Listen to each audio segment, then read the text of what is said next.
你忍着点啊！叔叔知道你疼啊，忍着点啊！来，叔叔帮你把绳子解开啊！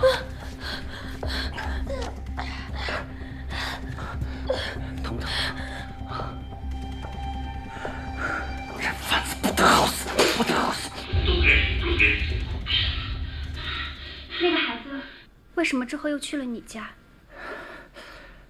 马驹他跟我说，爸爸妈妈都老吵架，他不想回家，他问我能不能收留他。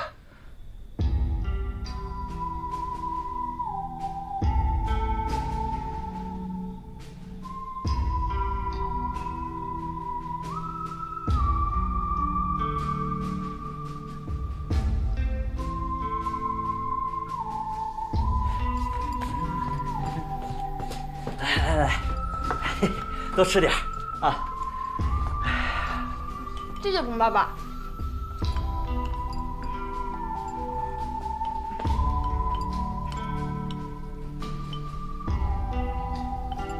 马驹，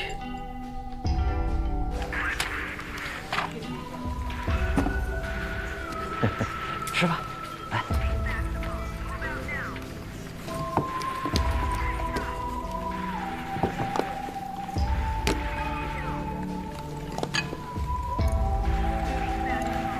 谢谢彭爸爸。不用谢。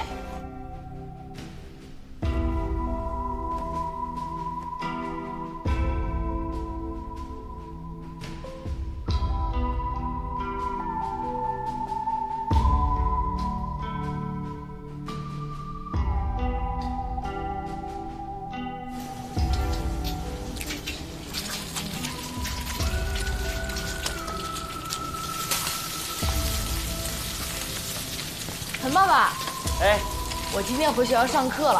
啊好，那你放了学我去接你啊。不用了，我都好几天没回家了，我爸妈肯定在找我。我以后就不来这儿了。彭爸爸，谢谢你这几天的照顾。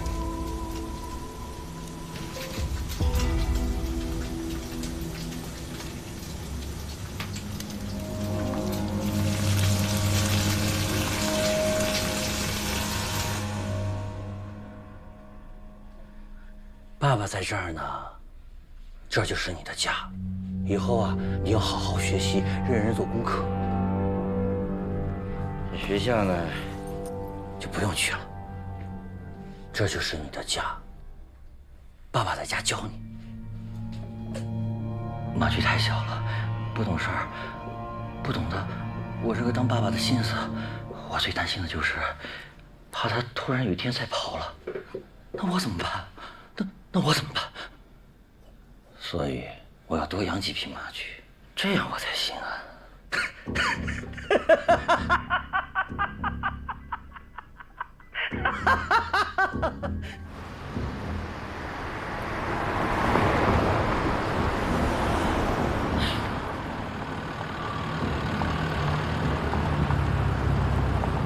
是不是去网吧？带你哈。不要钱，上车。谢谢叔叔。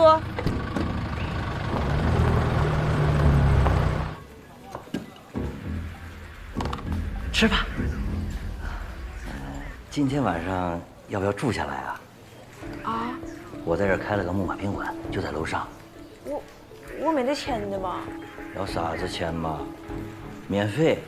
啊，这楼上楼下还方便，想咋个耍就咋个耍。我这个可以哦。这个可以哦。好巴适哦。巴适。吃嘛。一匹马驹，两匹马驹，三匹马驹，四匹马驹。哎，小伙子，看见小冉了没有？冉方旭在档案室猫着呢。电话5分钟都不接，一个个的懒散。这个就是老何。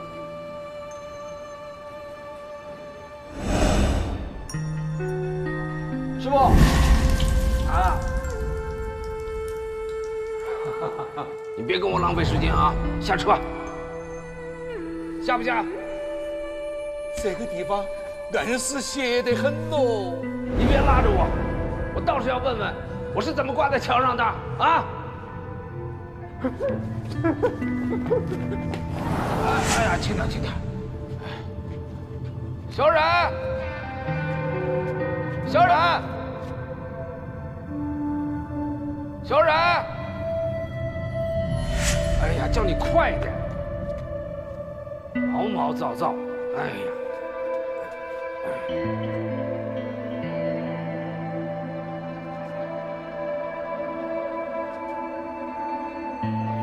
你别揣着明白装糊涂。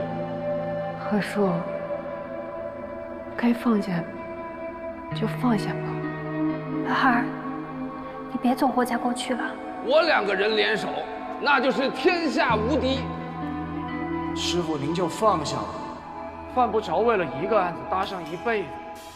要不是当年你坚持把这案子查下去，这魔楼不定收多少个人头呢。大河，还是放香儿哥走。我以你师傅的名义，正式命令你留在未央。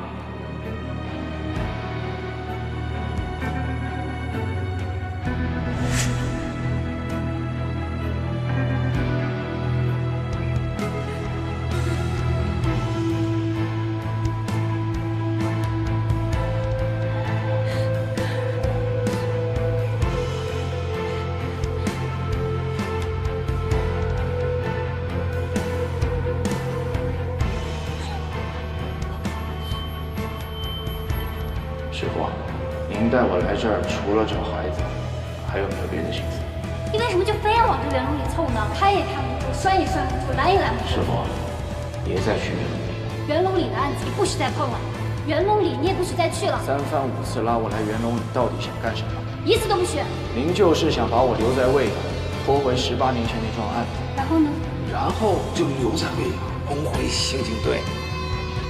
师傅，别再去圆笼里了。还是放香儿哥，别总活在过去了。该放下就放下吧。别再去圆笼里了。别总活在过去了。师傅，您就放下吧。我放不下。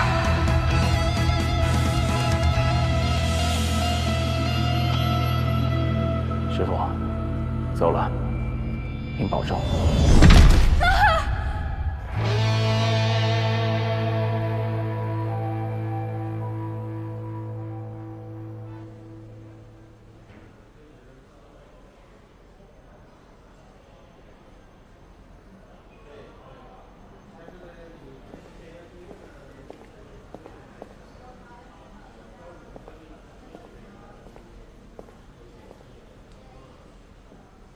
小何，小何，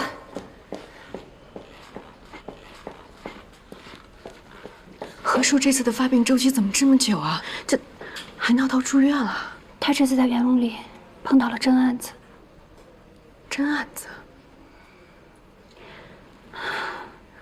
我老汉这2年，每次幻想看见冉叔叔，就要拉他去圆笼里查案，我拦也拦不住，就只好联合大家伙，故意制造了个孩子失踪的假案，让他去查。凤婶儿、马强、李铁亮，他们都帮过我忙。等到孩子一找到，就去火车站送走冉叔叔，我爸就能清醒过来。没想到，这次在圆笼里，真的有孩子失踪了，情况就失控了。刚才在火车站，那个钱大军又非要赎冉叔叔一清。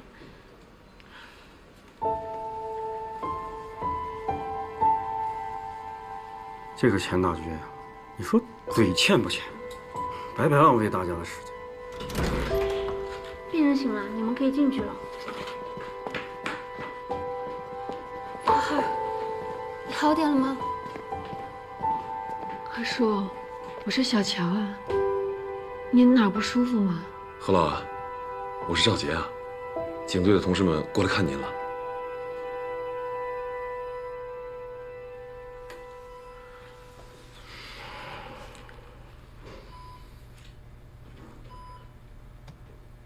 何远航，清不清醒？给个痛快话。老何啊，冉队刚才来电话了，说他到北京了，让你放心，对对对，冉队听说您住院了，就特别着急。他都跟我交代了。都别说了，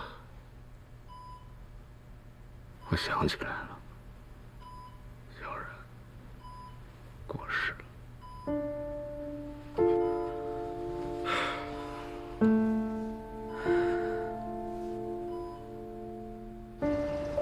全队上下陪着他折腾了2年多了，这毛病再复发，你这谁都扛不住啊！小何，冉队刚走的那几年，我也经常梦。还有咱们警队里那些老人，哪个不是心里默默念着呢？是啊，每次碰到难办的案子的时候，我都在想，要是冉队还在就好。但毕竟冉队离开我们这么多年了，他肯定不希望我们这帮人成天为了他长吁短叹的，没意义。回去劝劝何老，该向前看了。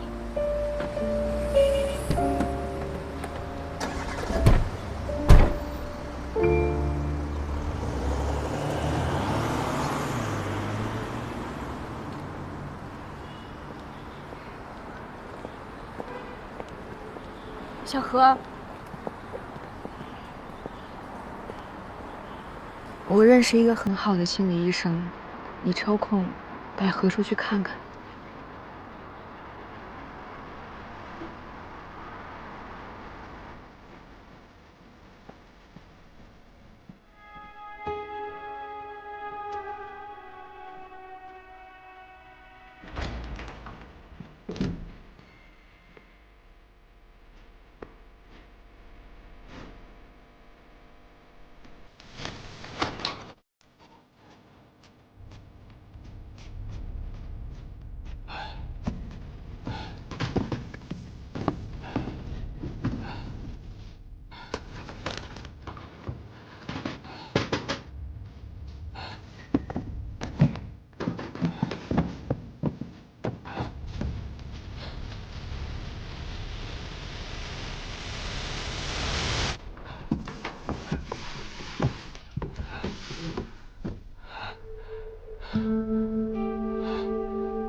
韩日世界杯战火即将点燃，第一次打进世界杯的中国队与巴西、土耳其、哥斯达黎加共同分在杯子，让我们期待魔术小伙子们带来精彩的表现。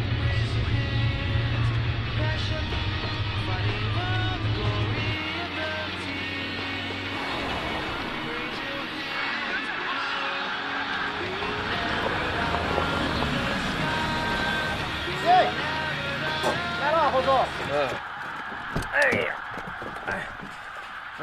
着胎呀，补补气。哎呀，你这个烂板儿皮开了恁个多年了，好歹是个副所长嘛，一步到位，换个好车来开，要得不？哪有钱呢？啊，我这女儿刚上中学，什么地方不都得用钱？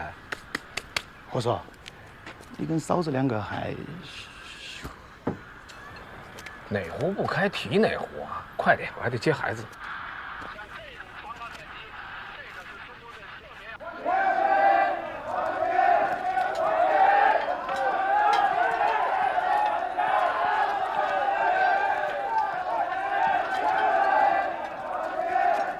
这什么情况啊？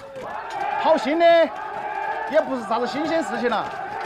哎，自从那个水泥厂进了屋，效益那个是一天比一天撇。上个月倒闭了的嘛，那个欠了工人1年的工资。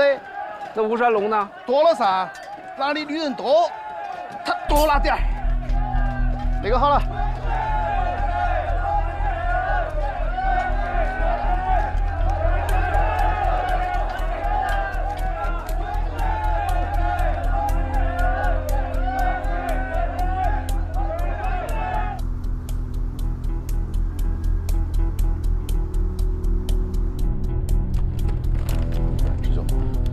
这个案件的难点是现场被夜里那场大雨冲了个干净，没有找到凶器和任何有效的线索。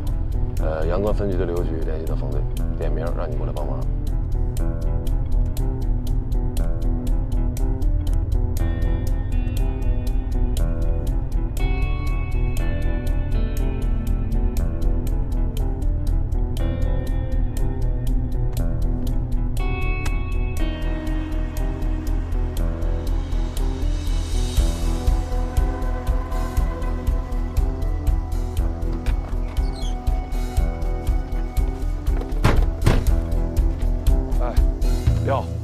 你好，我们是阳关分局的。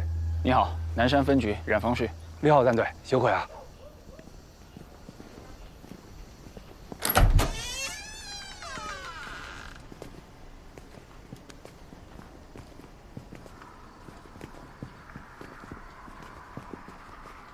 那家西头房顾客基本都是半路歇脚的司机。昨天晚上落大雨，店里只有一个老板娘和2个幺妹儿，这才被凶手给遭了控制。里头还有2个。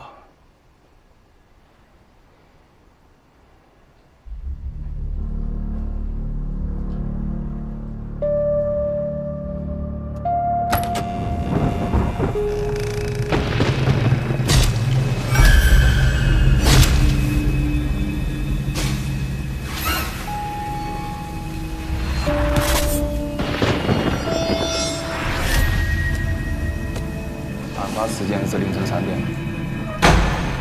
当时雷雨交加，凶手用钝器击打了死者的头部，杀死了3个女的，卷走了他们身上的现金还有首饰。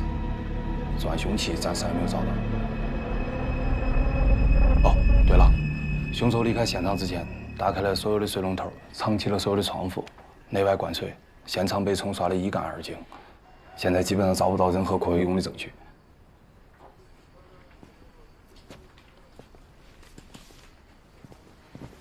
大暴雨，天气泥泞，寸步难行。国道左右2车1000米啊，各有一个摄像头。我们调查监控，你猜啷个咯？因为暴雨，路况过于恶劣，案发前后1个小时，监控里没有1辆车、1个人经过，这根本就是一起不可能的犯罪嘛。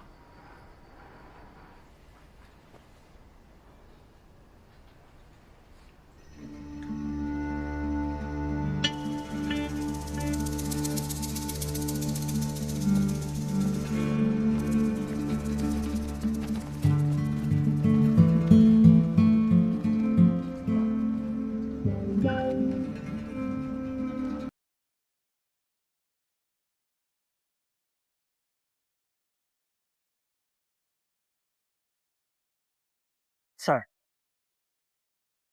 不得，不得啥子来着？婶儿，不得豆腐那恐龙，婶儿。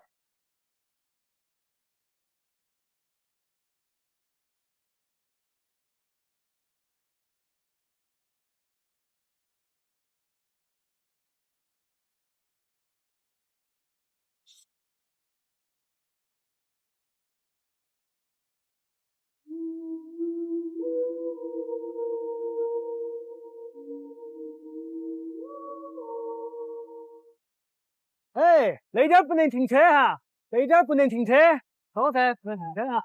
哎，人哪儿去了？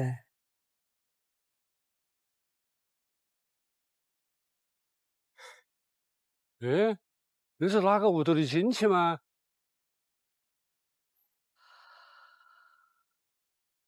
你们看，那个男的咋个穿个黑袍子？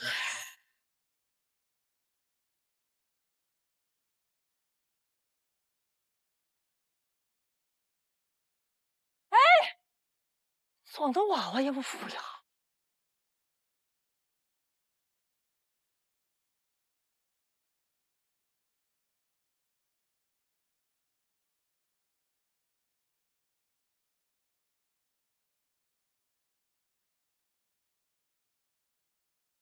强哥，强哥，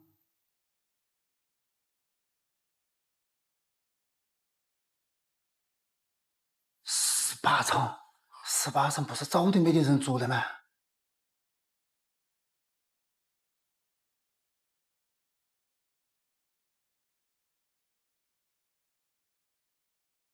强哥，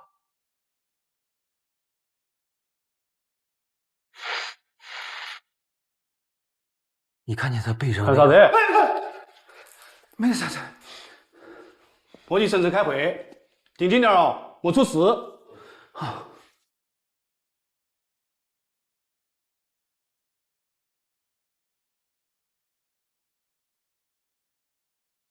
保洁说少了18楼，18楼在烧黄以前都闹鬼哟。18楼不是偷开记录簿被烧掉的。人到哪去了？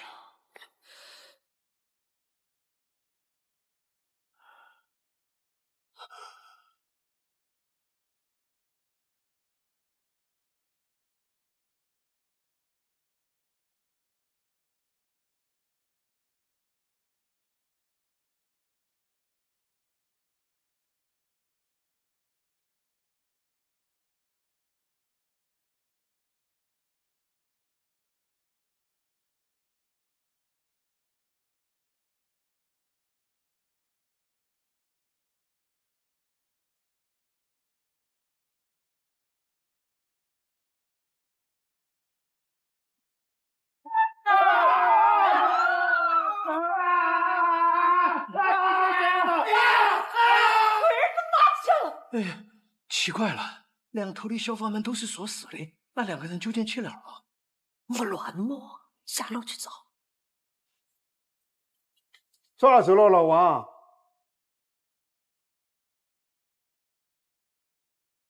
哎呀，王五乱，你在做啥子？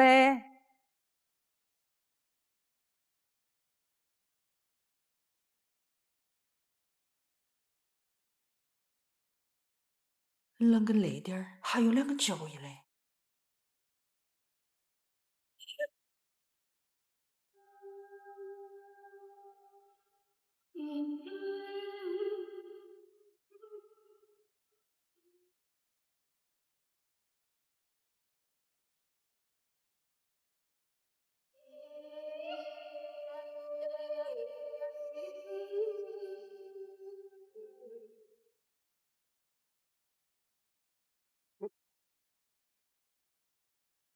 没有吧？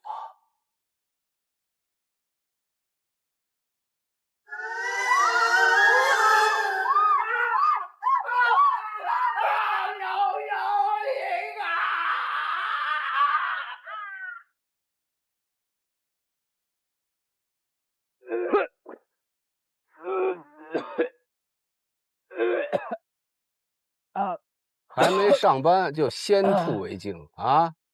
第1天上班的娃娃，没退完刺的黄瓜。我这是晕车，您开的太快了。小刘啊，吐完了过来啊，我跟你说几句话。过来啊，跟你说几句话。不是，我跟你说啊，我跟你说。 咱俩今天呢是临时搭班啊，虽然是临时的，但是也要捋清楚关系。我知道，冯队说您是借调来的，还有1周就回去了，叫我在叫你是少给我惹麻烦，是不是？叫我在专业上好好带带您。谁带谁呀？你个青钩子娃娃！知道我干了多少年吗？可您一直在派出所，我学了6年刑警。哎呀，你那是纸上谈兵，废话不多说啊！师傅带徒弟是队里的规矩。冯队只说让我跟您搭档，搭档也得有长幼尊卑。我是师傅，你是徒弟，咱俩处顶，听我的啊。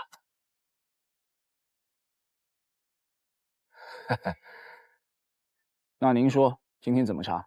这就对了嘛。我跟你说啊，这个元龙里是我在派出所的时候负责的片区。当年呢，施工挖出了一个衣冠冢，从那以后，这里的人呢就开始疑神疑鬼，迷信氛围浓重，没事成天瞎报警。所以呢？所以就要按兵不动，先让他们冷却冷却。我不同意，迷信氛围处置不及时，容易出现群体事件。我刚才说的规矩都白说了，是不是？我是师傅，你是徒弟，师傅说什么？何师傅，咱能去办正事了吗？什么何师傅？你当我是修车的啊？倒是像个修煤气灯。什么煤气灯啊？煤气灯操纵 ，gaslight。说谁该死呢？年纪轻轻没礼貌。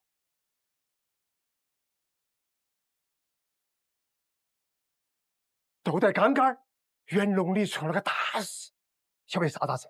一个女的被个男的坐电梯老实扒了，太吓人了啊！一男一女2个人被黑袍整个一裹，被逮了，这骨头渣都没剩下，我是看得最清楚。你看得最清楚，老妈，哎，来。骨头渣子都没剩啊！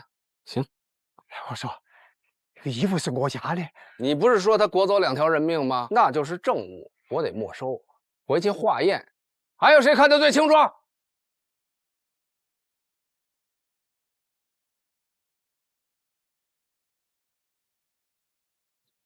风吹草动就报警，炸糊多少回了？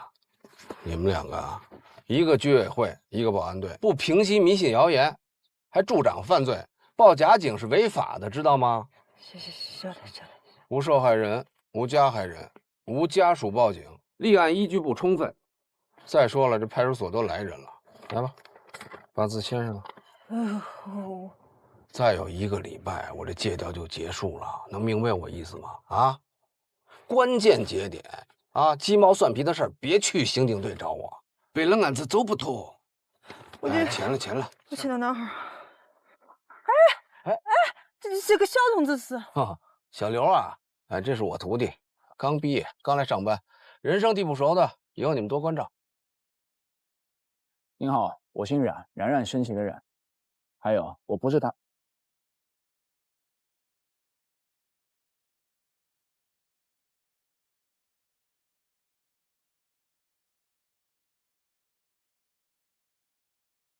你好，你是李铁林，是不是你一回头就看到那个女人和老头不见了？是噻，那个女的穿个白裙子蓝皮鞋，哎，一下就没得了。想知道他们怎么消失的吗？你把赶3轮的过程再演一遍，演完回头看我。晓得。哎，那点不得停车，走噻！可要是你放手，真的我，哎，没得了，不是没得了，这儿呢。都以为进门必走大路，他们却贴墙根，避开了视线。这就叫心理盲区。你们看着我再走一遍啊！哎，这把戏都给戳穿了，还在这瞎折腾什么呢？这叫沉浸式体验。国外探案案例都有说，把自己想象成别人，还原其行为动作。什么体验？泡水体验？从这儿到那栋楼。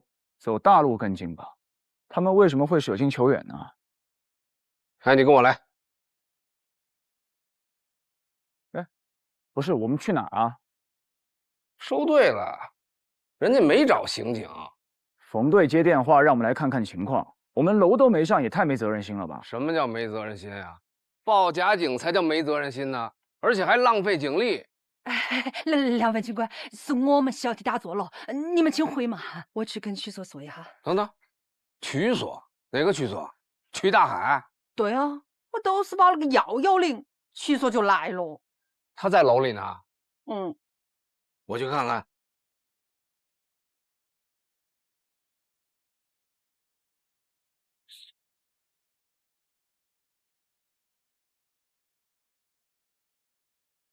那个女的背着那个老头，就站在这里一动不动的，还把孩子拖了。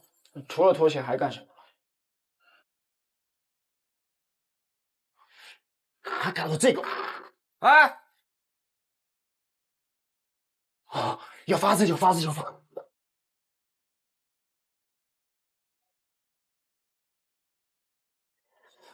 我去捡。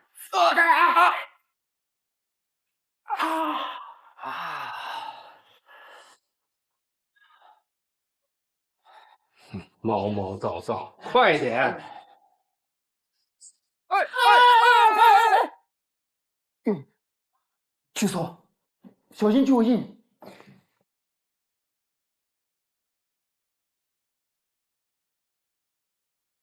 哼，什么玩意儿？韩小航，你个龟儿子啷个来了来？哎，小韩，收活，瞎忙活什么呢？收队。我让你们收了吗？干活。这踩得乱七八糟的，这是勘察现场啊，还是破坏现场啊？嘿，谁说我在勘察现场？我在找人。干活。我看谁干。阿潘让一下，看到痕迹了。看见了吗？刑警都在干活呢，干活！哎，我说你小子，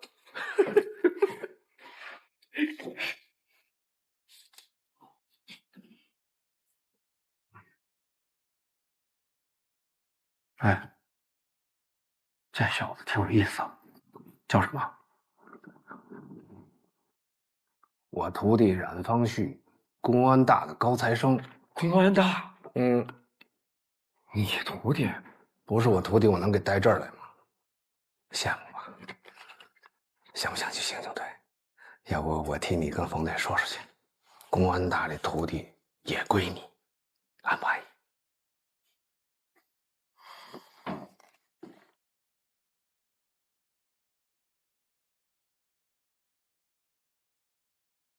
这木板挡的真不是地方。啊，这个还是你师傅在派出所扫黄的时候亲手拆的呢。嗯，借用一下。他不是我师傅。哎，你个龟儿子！马强，哎，开门。啊，好。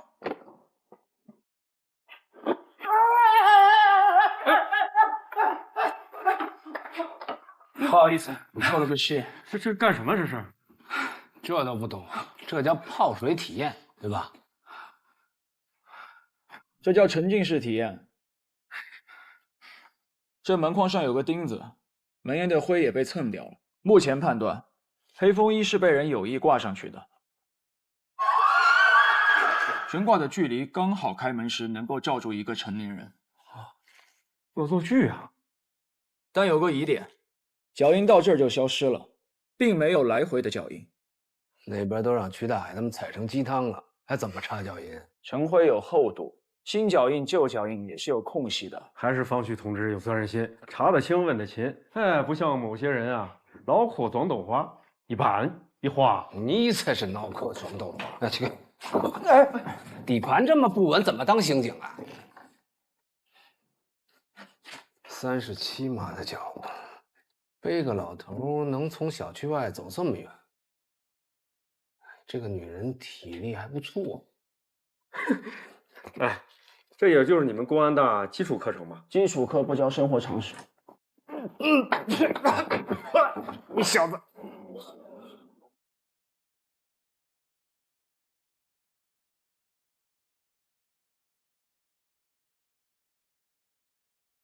看见什么了？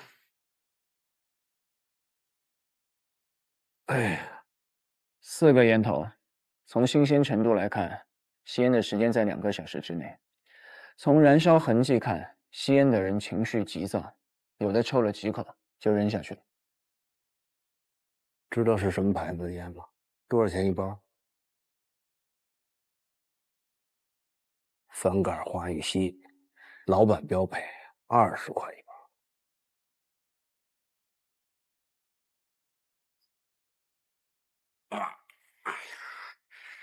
你确定之前屋子里面是没有脚印的？应该确定。我们是来找人的，怎么可能不采吗？那也别踩那么多脚啊！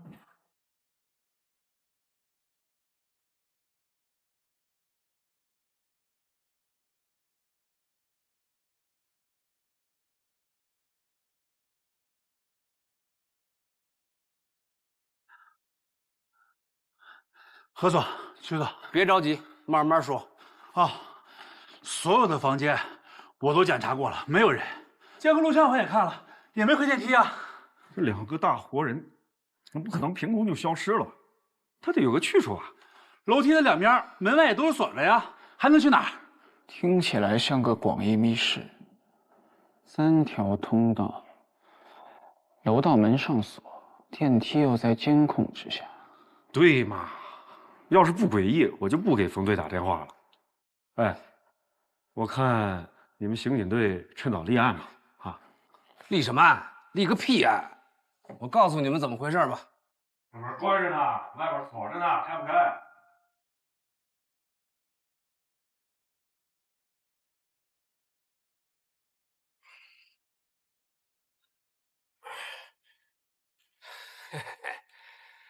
看见了没有啊？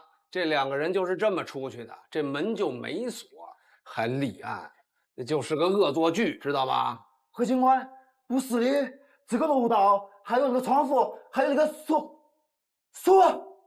怎么锁不是在？哎，要这样合作，下来，快去！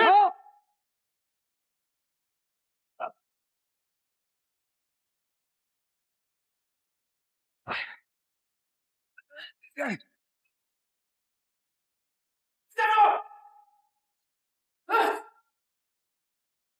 等一下，大爷，我有急事儿，您下一趟吧，不好意思啊。当着警察面出错，太他妈猖獗了！给我站住！站住！哎，你手回去！哎！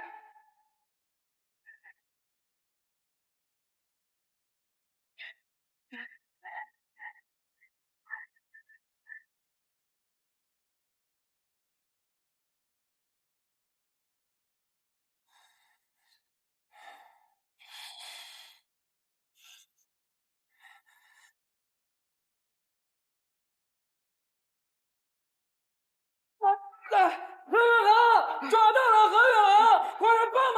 叫什么叫？叫魂呢？坐个电梯这么慢，人早就跑了。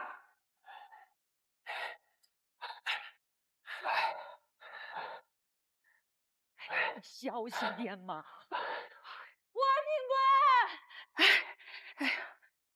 王警官，王警官，这楼里头有坏人，把娃娃黑到喽！刚才楼梯间里跑的是不是你啊？啊，你跑18楼干什么去了？这个娃娃也看到了，他还跟那2个人有肢体接触。我问他，那你把我们锁到楼道里是什么意思啊？我怕你总来抓我。小朋友，别害怕，你是看见那2个失踪的人了吗？我看到他们2个人手了，这不是人手，是鬼爪子。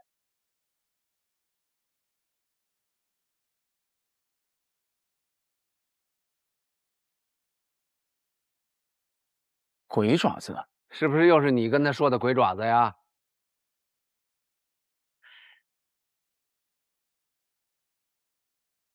你看，我就说嘛，都是那2个人装的，装的娃娃也不服呀。哎，那2个人撞了几下呀？都一下，一下浑身都是伤，开拖拉机怼的。小朋友，你这些伤他势……走的时候摔的。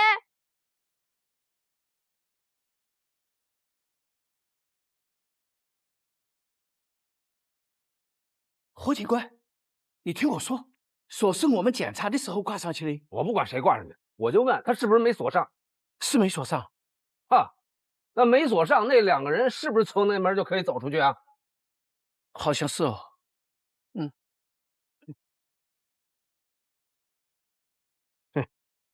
勘察半天，连个通道都没搞清楚。老曲啊，就你这水平，我在冯队那儿怎么帮你说话呀？我用你说呀？还出去做啥子？那就是个恶作剧，回去捡东西，收队。早喊你收你不收，香港回归都赶不上热乎的。嘿嘿。何警官，我觉得有必要。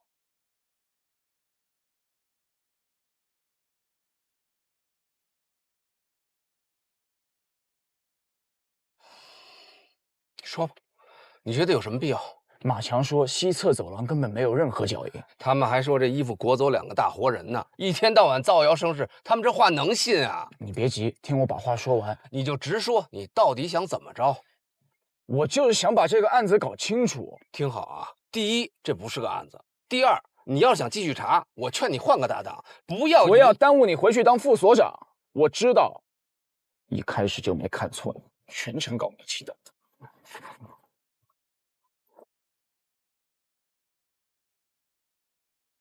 哎，你刚才是不是骂我呢？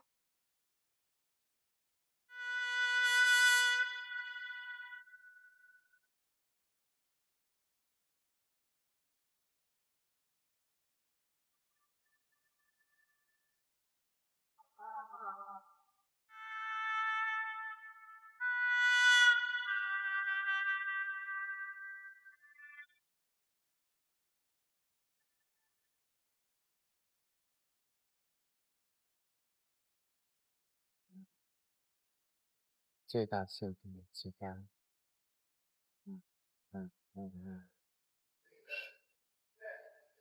哎，小伙子，看没看见小冉？小冉？什么小冉？冉冉升起的冉啊！你新来的吧？孩子，吵啥子吵嘛？没看都在工作吗？我在找小冉。杨龙里又有状况，干你的活去，别一天到晚净想着给我裹乱。那冉方旭在档案室猫着呢，你好好劝劝他啊。要不接个电话，打了5分钟，一个个的懒散。这个就是老何。老汉，你咋个又来了？在单位叫啥子老汉？你冉叔叔呢？你找他干什么？你别管，他人呢？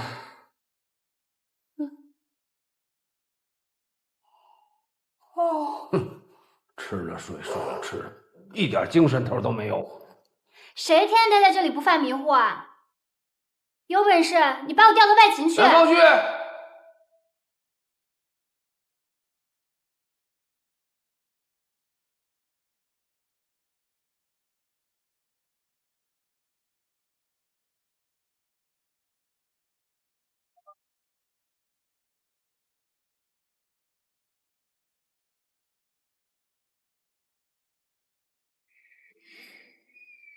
冉方旭，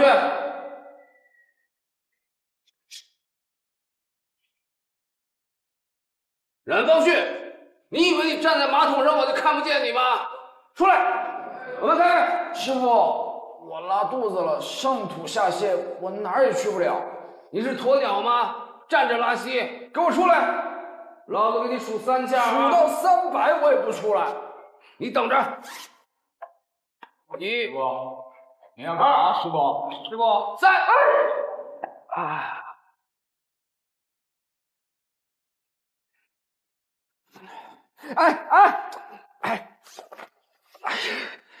师傅，刚写好的教案。嘿，你那些啊，都是纸上谈兵的废话啊！我呢，有个事关乎我的名声。您啥名声？路上说。哎，师傅，我还有工作呢。呸，那也叫工作。有些人啊，天天想去干外勤；有些人啊，就想赖在档案室，没一个让我省心的。哎，你又影响谁呢？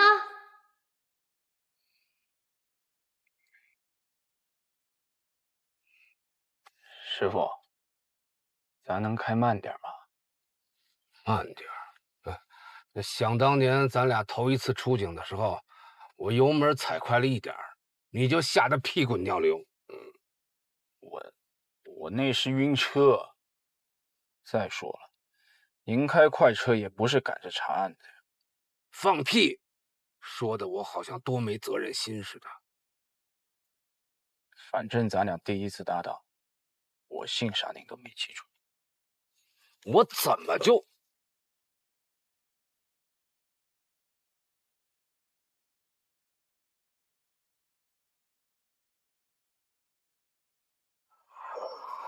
好了，就到这儿了。那个地方我不敢开过去，邪得很。雨杰，哎，好，下车啊。您没告诉我来元龙里啊？废话，我要是告诉你，你还来吗？赶紧下车。我就回来出个差，再待1周就回去了。你再有7天就回北京了？您不会是想带我来查案吧？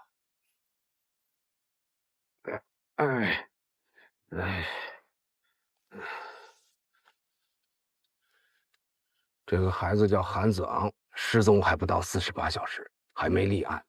我从家长那儿了解了些情况，觉得这事儿没那么简单，就答应帮他们找人。你师傅这些年找人那是有一手，人送美名，老神仙。既然事情不简单，就应该交给警方处理。都说了还没立案，我现在就是个热心市民，帮忙找孩子。你来都来了，高低帮我一把，这招牌不能砸。师傅，我现在就是个教书的，您也退休了，咱都不适合查案了，还是走吧。哎呀，你别跟我废话。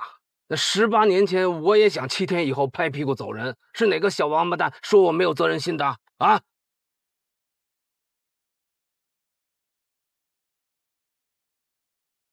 对不起，师傅，当年是我连累您了。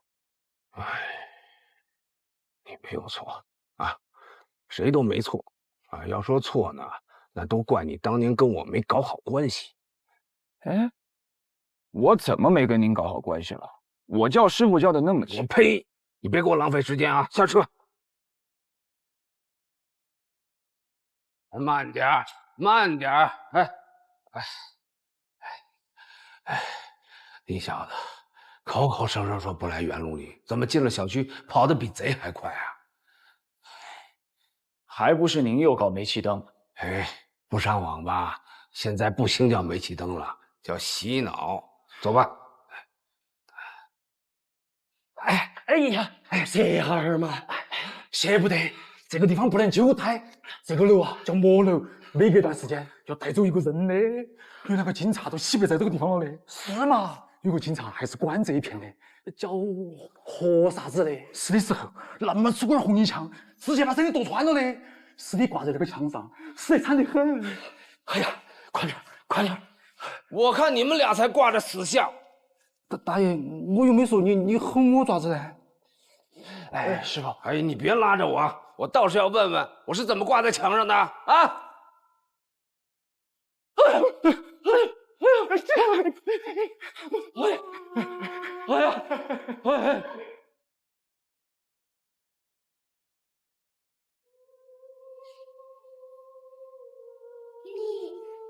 师傅，这元龙里早就有封建迷信氛围，您又不是不知道，何必较这个劲儿呢？我要是不骂他们，下一个被说死的就是你。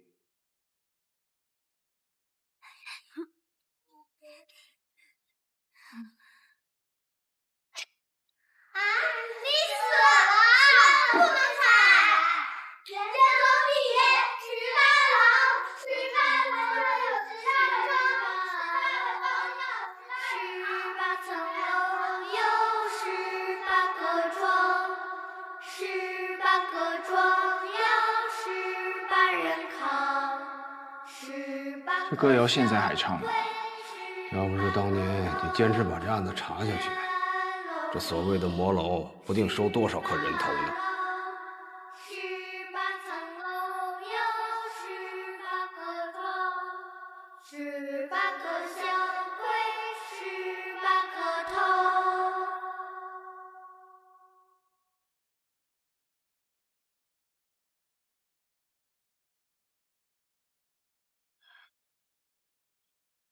喂哈，请我吃饭。凭啥子？你不是要查案子吧？我帮你插个队，早点把报告出了。啊，哎，还有6天我就回派出所了，整什么案子？证据都送来鉴定了噻，2枚指纹，4个烟头，1件风衣，还有一盒录像带，留的是你的名字。我都挺好的，就是跟何远航同志不太合拍，您能不能给我换一个搭档？第1天就要换啊？何远航怎么你了？觉得他没有。哎，不对，我来找我徒弟。我再强调一遍，我不是你徒弟。年纪小，心眼也小，随便说句话反应这么大啊！我不是心眼小，我是负责任。冯队，您也看见了，脾气不和，性格迥异，经常吵架，影响效率。反正呢，我也快回派出所了。要不您给他再换个搭档，我也把手头的事儿交接一下。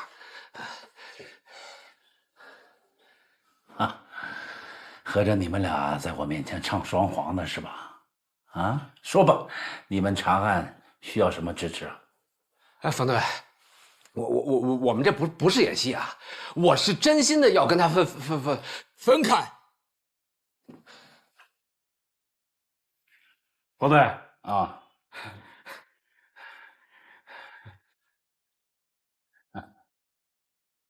冯队，袁龙里那个丢人的案子，有群众过来反映一些情况。反映什么？何远航，注意态度。你们警方是没得觉得咋个，但小区里面传的凶啊！有人说失踪的2个人是黑白无常，那个楼就是他们的食堂。还有人到处传唱啥子元龙里18楼，18个小鬼18个头，鬼扯！肯定是哪个在那里鬼话连篇。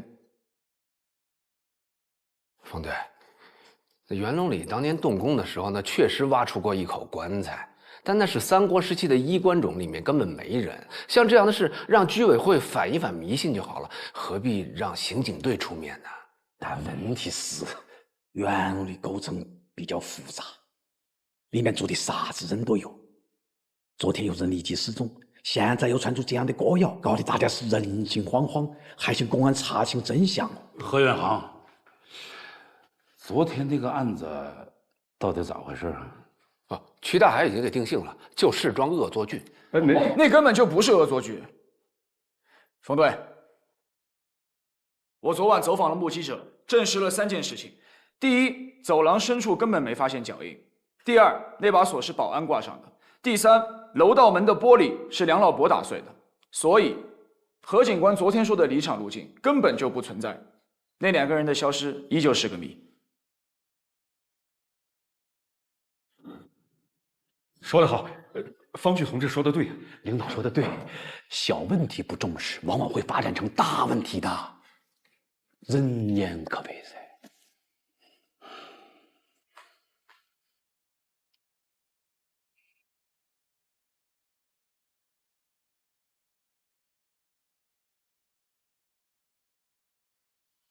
有人说何远航啊是走后门进入刑警队的啊，坐。其实呢，他是我千挑万选才借调过来的。冯队，何远航虽然不是科班出身，但是在他那管辖片区内啊，常年的破案率最高。这说明什么呢？这说明在他身上有你我看不到的长处。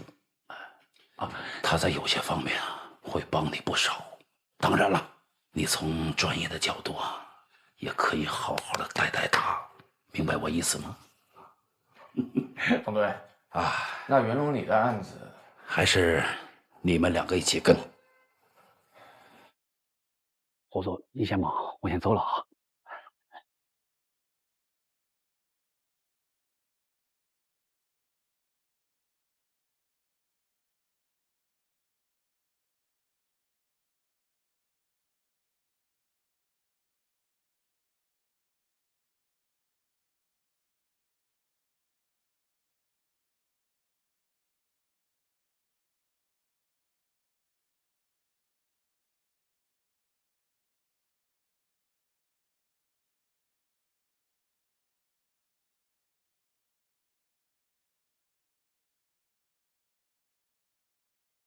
停，往前倒一点。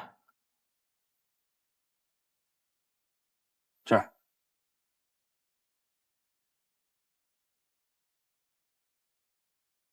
好像是根烟哦。能看出是什么牌子的烟吗？啊？那看不出来哦，看不出来，看不出来。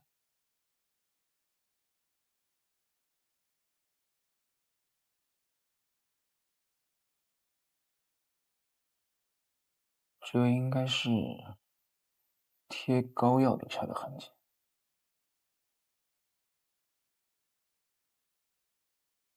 你爪子嘛？我签字了嘛，你就给鉴定。你们技术科最近是不是饭不管饱啊？哎，何远航没看完呢。光看有个屁用？哎，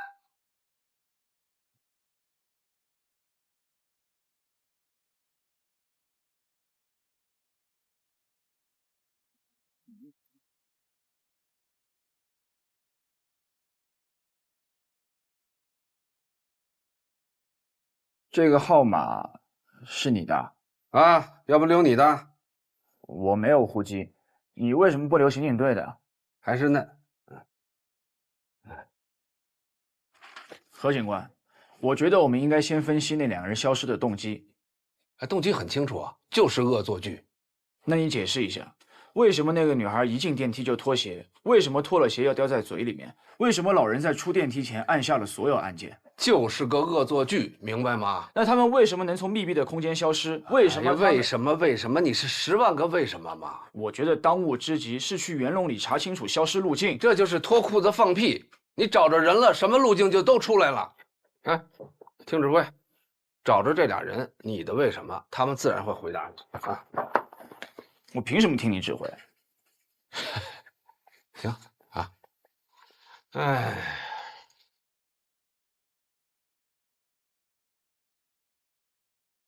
来，等会儿，你看见那几个骑火三轮的没有？这样，咱们俩打个赌好不好？你过去，如果你能打听出他们姓什么叫什么，以后我都听你的；要是你打听不出来，那你就得听我的，怎么样？我不赌。你不是要查路径吗？我记得那两个人就是坐火三轮来的吧？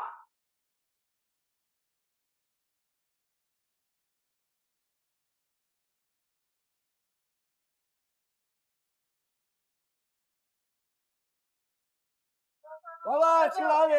老板去哪里？好。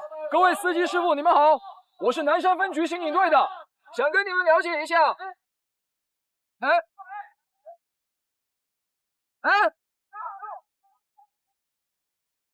师傅，师傅。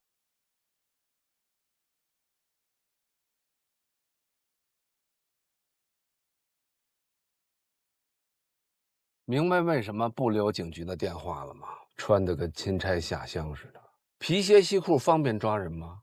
不接地气，还满口官话，连个骑火三轮的名字都打听不出来，还舔着脸要在这查案。哎，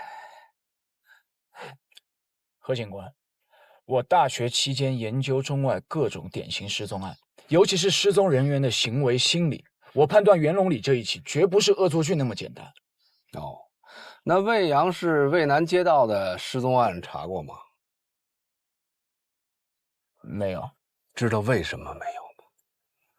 我调到魏阳22年，在我管辖的地区，别说2条腿的人了，就是4条腿的阿猫阿狗，只要有人报失踪，我闭着眼就能找出来，用不着研究什么古今中外的失踪案。